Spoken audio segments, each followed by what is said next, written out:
Hi everyone, I wanted to share with you another triple easel card that I created, and then also going to share with you how to create one. And this one I made last night. I used again the Vintage Collector Stack by Die Cuts with a View. And for the base I used the Michaels corrugated card. Love these. And let's see here, on the top I used some of this Lavish Laces trim from Gisela, super pretty. And then I also used her mini rosette trim down below. I layered that on top of this really beautiful trim I got from Velma. And I wanted to create a love theme because I really loved the sentiment from the design paper. It actually was one piece, but I cut it apart. And it says give love. So I just stress the edges and I place a pop dot and I put that on both the side easels right here. For the center easel, I used a Spellbinders label number 5 die. So I cut two and adhere that together. And this is a digi image by Saturated Canary, Ava. She originally had a balloon, but I cut the balloon out. And I colored her with my Copics.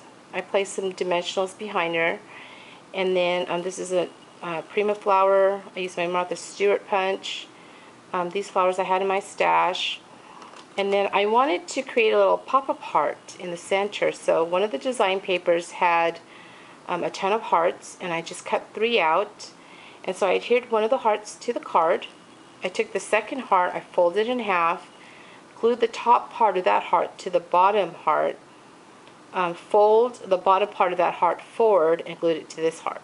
And that's what creates it to pop up. And it's my favorite part of the card. And then I add this really pretty bling that I got from Velma. I didn't line the inside, but these are so fun to make. And so let's go ahead and make one. So with that one, I didn't use double-sided paper. So if you're going to use double-sided paper, it makes it easier. But if you're not, you're going to need another 5.5 by 5.5 to place right here, because that's going to be this bottom part of the card. Okay, so this is 11 by 5.5, this sheet right here, and then you're just going to score it at 5.5 in the center, and that's what makes the card. Okay, you can either use, again, the corrugated card as your base, you can use cardstock as your base, or I didn't cut one, but you can use the lightweight chipboard as your base. So there's lots of options that you could do. So for this video I'm going to use the cardstock. So let's get our scoreboard, and I'm using the Score Pal right here. And this is going to be the front of the card. Okay, so you're going to place that onto the scoreboard like so. And then you're going to score it at 1 3/4 up to the 5.5 inch mark, and then 3 3/4. The center part of the easel is going to be 2 inches. I wanted that to be a little bit bigger because that's where I'm placing my other die cuts and my image, so I wanted this central one to be a little larger. Okay, so this is 1 3/4, this is 2 inches. Okay, now let's get our trimmer.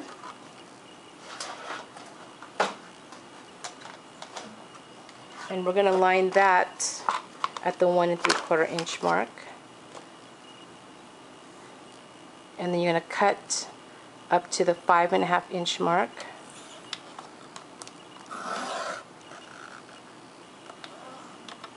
And you can flip it, do it again at 1 3/4.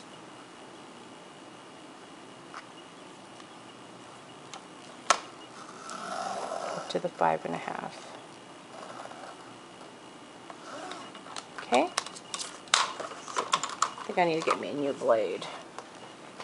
Okay, so it's going to look like that. Okay, let's get back our scoreboard.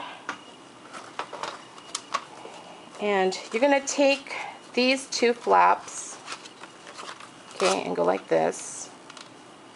And we're going to score that at 2 inches.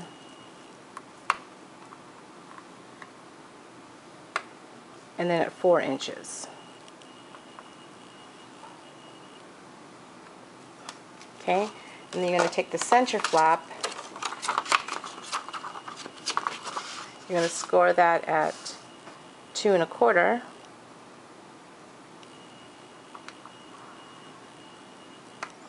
And 4.5.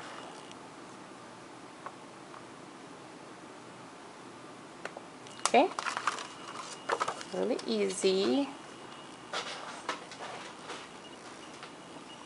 And now what you're going to do is you're going to fold this down.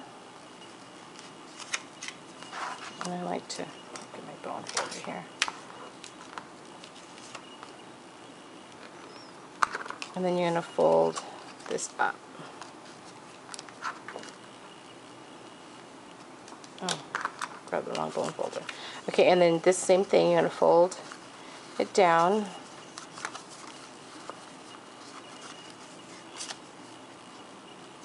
And fold it up. Sorry, I'm kind of at a weird angle here with my tripod. Fold it down and then fold it up. Oops. Uh-oh, what did I do? Okay.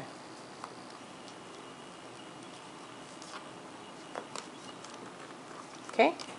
So now it's going to go like this, and then like that. Okay, so that's what it looks like. So let's take our card, our bottom base, and we're going to take the back of this and adhere it to the card. And I'm just using this Crafter's Pick the Ultimate Glue.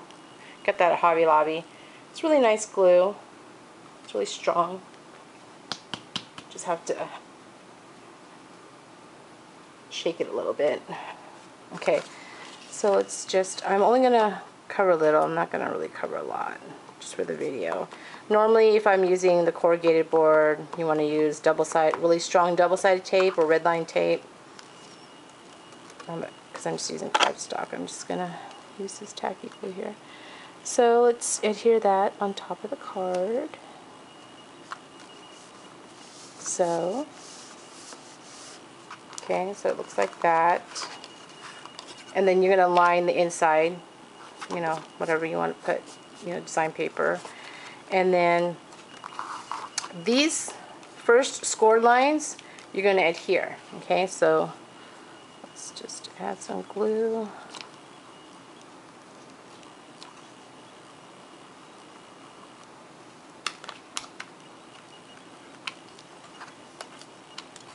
And just put it back down. And just press it. And then those stay onto the card. And then that's what makes these stay up. And then once you add your embellishments, you know, like your trims and stuff, it's going to make these hold up. And then of course you're going to add one in the center. That's what makes this middle one stay up. And I distress my edges a little bit with my distressing tool, only because I don't really like it rubbing against each other like that. It just gives me just a little bit space for this to go up. But you don't have to distress it if you don't want to. But that's how you make it. It's super easy, super fun, and you could just make a ton of them. So hope you enjoyed watching. Thanks for watching. Bye.